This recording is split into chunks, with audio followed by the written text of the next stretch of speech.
샬롬, 주님의 이름으로 사랑하고 축복합니다. 오늘 우리가 함께 나눌 말씀 본문은 열왕기하 9장 27절에서 37절까지 끝절까지 말씀입니다.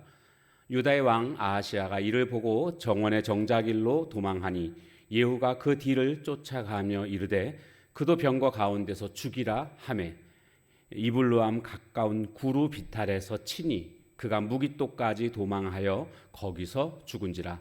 그의 신복들이 그를 병거에 싣고 예루살렘에 이르러 다윗성에서 그들의 조상들과 함께 그의 묘실에 장사하니라. 아합의 아들 요람의 제11년에 아하시아가 유다 왕이 되었었더라.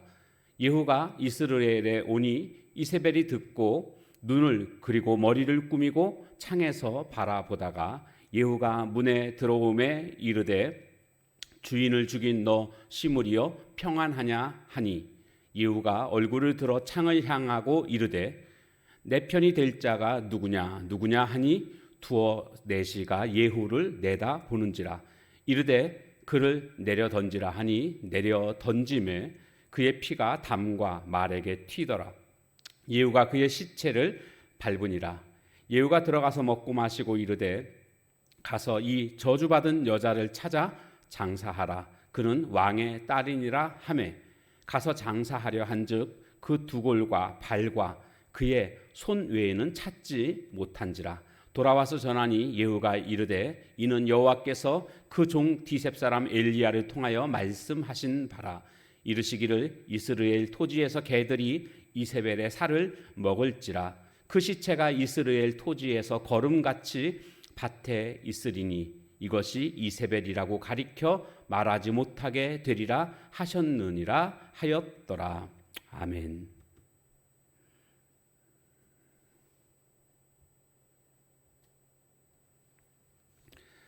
아합의 외손자인 유다 왕 아하시아와 또 아합 왕의 부인인 이세벨이 오늘 예후에 의해서 죽임을 당하게 되는 그런 내용이 되겠습니다. 아합 가문, 이 오므리 가문이죠. 완전히 멸망당하게 되는 그런 하나님의 심판을 받는 장면입니다. 먼저는 유다 왕 아하시아가 죽게 된 이유는요. 북이스라엘 왕 요람, 즉 아합 왕의 아들이죠. 요람이 아람과의 전투에서 부상을 입게 되어서 치료차 이스라엘로 오게 되지 않습니까? 거기에 있을 때에 이 유다 왕 아하시아가 병문안 차 오게 됐던 겁니다. 그런 중에 예후가 반란을 일으켰고 이 북이스라엘 왕의 장관이었던 예후가 먼저 요람을 죽입니다. 그리고 보니까 그 옆에 아하시아도 있는데 저 아하시아도 같은 편 아니냐? 가만둬서는 안 되겠다. 후환이 두렵다. 그래서 아하시아도 함께 죽이는 이런 일이 벌어지게 됩니다. 한편으로는 아하시아는 좀 억울한 면이 있어 보입니다. 괜히 병문안 왔다가 같은 편으로 몰려가지고 죽게 된 것 아닙니까? 그런데 이 죽음의 의미를 우리가 좀 생각해 보면 그는 이 아합 집안과 가까이 지냈습니다. 혈통적으로 그렇고 정치적으로 그렇고 뭐 여러 가지로 얽혀 있는 그런 모습을 보게 됩니다. 그 이세벨이 외조모 아닙니까? 그런가 하면 요람 왕이 외삼촌입니다. 근데 이들이 하나님과 멀리 했던 우상을 숭배했던 자들이기 때문에 하나님이 싫어했습니다. 그러면 하나님이 싫어하는 자들과 가까이 지내서는 안 됩니다. 그런데 이들과 이렇게 어떤 뭐 인간적인 이유든 정치적인 이유든 그들과 가까이 지냈던 아하시아였습니다. 그래서 결국 아합 가문이 멸망당할 때에 이 아하시아도 같이 죽게 되는 이런 일이 벌어지게 된 것입니다. 우리들의 인간관계를 한번 좀 살펴보십시오. 나는 어떤 사람들과 지금 어울리고 있는가? 뭐 이런저런 이유는 있을 것입니다. 그러나 그런 핑계를 대기보다는 정말 하나님이 원하시는 그런 교제권 속에 있는가? 하나님이 싫어하시는 그런 교제권 안에서 지금 교제하고 있지 않는가? 왜요? 그 하나님이 싫어하신다는 의미는 뭐겠습니까? 죄 짓는 그런 교제권 아닙니까? 영적이지 못한 완전 육적인 그런 교제권 안에서 내가 하나님의 사람답게 살아갈 수는 없을 겁니다.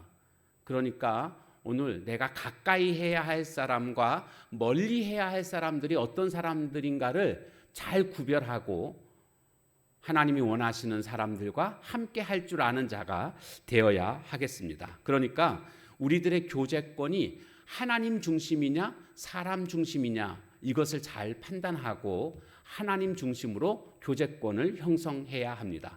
물론 내가 전도를 위해서 하나님을 믿지 않는 사람들과 함께 하는 것은 참으로 귀한 모습입니다. 그러나 그렇다고 해서 그들의 죄악에 동참하고 그들과 함께 죄 짓는 그런 모습이 되어서는 결코 안 되겠습니다. 이제 예후에 의해서 요람 왕도 죽고 남유다 왕 아하시아도 이제 죽게 되지 않았습니까? 그런 중에 이제 이세벨에게 향합니다. 예후는 이세벨에게 향하는데 이세벨은 이미 소식을 다 들었습니다. 자신의 아들 요람이 예후의 반란에 의해서 죽임을 당했다. 이것을 이미 다 알고 있습니다. 자, 지금 예후가 오자 그것을 보고 있습니다. 이 예후가 오는 것을 보고 그 다음에 이세벨의 태도를 보십시오. 눈을 그리고 머리를 꾸미고 창에서 바라보다가 이게 무엇을 의미할까요?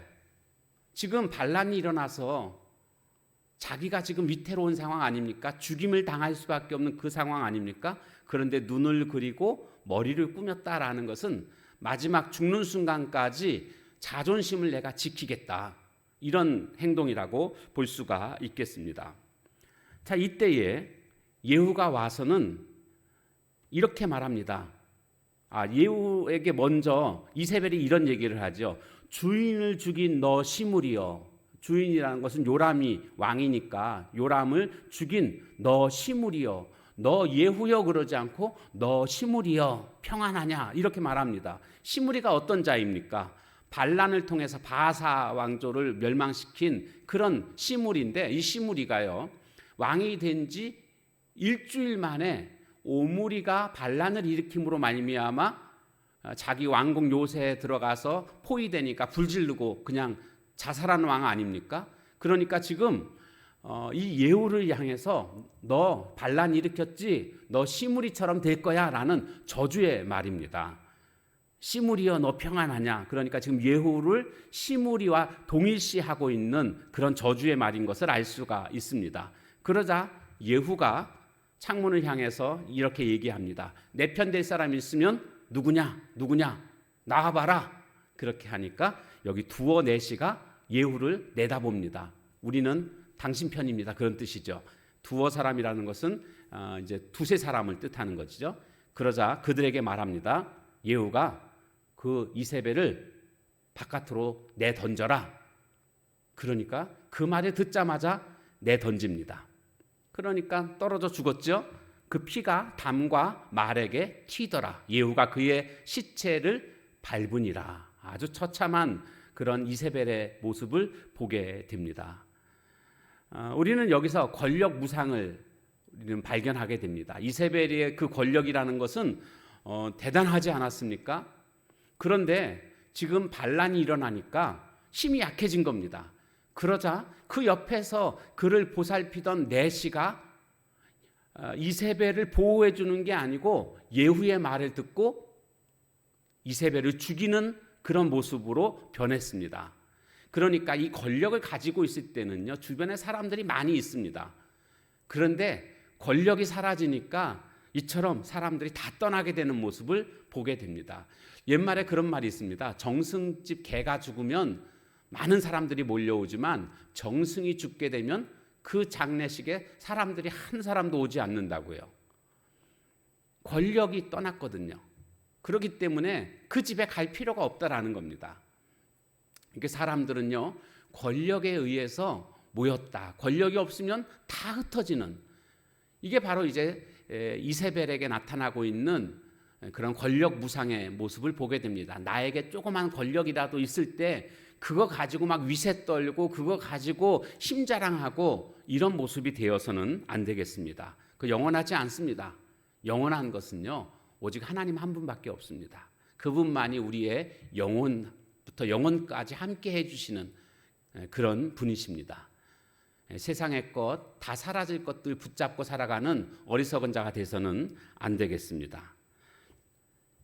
이제 이렇게 이세벨이 죽고 난 이후에 예후가 들어가서 먹고 마시다가 생각을 바꾸게 됩니다. 저 여자를 장사 지내줘라 이렇게 명령을 합니다. 그 이유는요 보니까 그는 왕의 딸이니라. 이세벨은요 시돈 왕의 딸이었습니다. 그렇기 때문에 지금 어떤 국제적인 관계를 지금 생각하지 않을 수가 없는 거죠. 외교적인 관계. 만약에 이렇게 그냥 처참하게 장사도 안 지내게 되면 저 시돈이 우리와 적대 관계가 될 것이고 그래서 앞으로 나라를 운영하는 데 있어서 여러 가지 어려움이 생기겠구나 이런 생각을 분명히 했을 겁니다. 그래서 장사를 좀 잘 지내줘라 하고 명령을 합니다. 그래서 장사하려고 보니까 남은 게 두 골과 머리라는 거죠. 두 골과 발과 손만 남았다. 왜 그랬을까요? 이미 엘리야 선지자 때에 예언된 바가 있습니다. 개가 다 먹을 거라는 그런 예언이 있었거든요. 이것을 알고 있습니다. 예후는 그것을 알고 있고 그걸 지금 얘기합니다. 디셉 사람 엘리야를 통하여 말씀하신 바라. 이르시기를 이스라엘 토지에서 개들이 이세벨의 살을 먹을지라. 이렇게 예언이 되어 있다라는 겁니다. 그 예언대로 지금 이세벨의 시신을 개들이 다 먹은 겁니다. 여러분 하나님의 말씀을 가볍게 여겨서는 안 됩니다. 하나님의 말씀은 말씀하신 그대로 성취되는 것 아니겠습니까? 그러므로 정말 우리가 인생을 살아가면서 하나님의 말씀을 가볍게 여기는 사람들은요 망하는 길입니다. 반면에 하나님의 말씀이 귀중히 여기고 그 말씀 붙들고 그 말씀에 순종하고 살아가는 자가 결국 하나님의 축복 속에 거하게 되는 줄로 믿습니다. 말씀을 정말 생명처럼 여기는 사람, 말씀을 중하게 여기는 사람이 되어야 하겠습니다. 그래서 그 시체가 이스라엘 토지에서 거름같이 밭에 있으리니 그냥 거름이 됐다라는 겁니다. 뭐 개들이 먹었으니까요. 그래서 이것이 이세벨이라고 가리켜 말하지 못하게 되리라. 여기가 이세벨의 무덤이야. 뭐 이런 걸 못한다는 겁니다. 왜요? 다 거름이 될 테니까. 그래서 이렇게 최후를 맞이하게 되는 하나님의 말씀 그대로 이루어지게 되는 모습을 우리는 보게 됩니다. 하나님을 대적한 자들의 그 마지막을 우리는 보고 있습니다. 오늘 우리가 이 하나님을 대적하는 자가 아니라 거꾸로 얘기하면 하나님을 위해 드리는 자는 하나님께서 그 마지막도 책임져 주실 줄로 믿습니다. 오늘도 말씀과 함께 주님과 함께 주님을 위해 드리는 오늘 우리의 삶이 다 되시길 주님의 이름으로 축원합니다. 우리 함께 같이 찬양하도록 하겠습니다.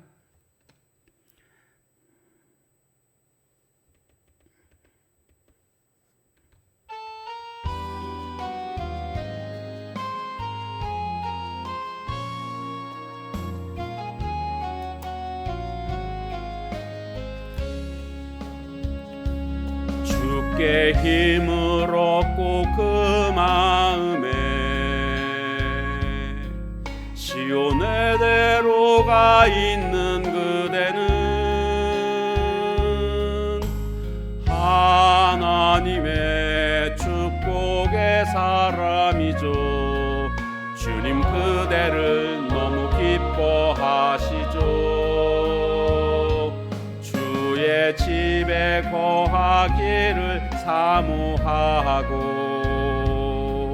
주를 항상 찬송하는 그대는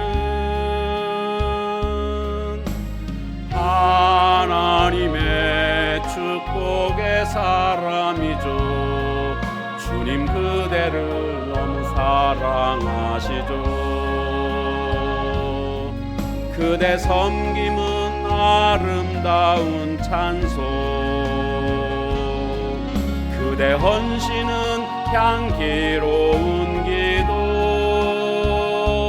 그대가 밟는 땅 어디에서라도 주님의 이름 높아질 거예요.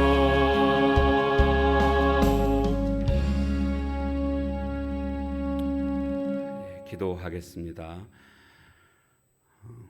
나의 교제권이 하나님 중심인지 사람 중심인지 살펴보게 해주시고, 하나님 중심으로 교제권을 형성할 수 있는 저희들 되게 하옵소서. 이세벨의 죽음을 통해서 권력의 무상을 우리가 보게 됩니다. 내시들이 이세벨을 보호하는 것이 아니라 권력이 사라지니까 곧장 이세벨을 창에서 내던지는 이런 모습을 보면서 오늘 세상의 것은 다 지나가고 아무것도 아닌데 이 세상의 것을 붙잡고 그것을 생명처럼 여기고 있는 나의 모습은 아닌지 이 시간 돌아보며 영원한 것은 하나님 한 분밖에 없음을 기억하고 세상의 것에 매달리는 인생이 아니라 하나님 붙들고 살아가는 저희들 인생 되게 하옵소서. 또한 하나님의 말씀이 그대로 이루어지는 것을 보면서 하나님의 말씀을 가볍게 여기지 말아야 함을 깨닫게 됩니다. 오늘의 만나를 통해서 주시는 말씀이라든지 설교 시간에 주시는 말씀이라든지 혹은 내가 성경을 읽다가 깨달아지는 말씀이든지 말씀이 나에게 요구하는 대로 순종하여 살기만 하면 하나님의 은혜권 안에서 살아가게 되지만 말씀을 가볍게 여기고 무시하면 좋지 못한 결과를 이룬다는 것을 기억하고 말씀을 중히 여기며 말씀 붙들고 말씀을 순종하는 오늘 우리들의 모습이 되게 하옵소서. 한날의 삶을 온전히 주 앞에 맡기며 예수님의 이름으로 감사하며 간절히 기도하옵나이다. 아멘. 주신 말씀 붙들고 함께 같이 기도하는 시간 갖도록 하겠습니다.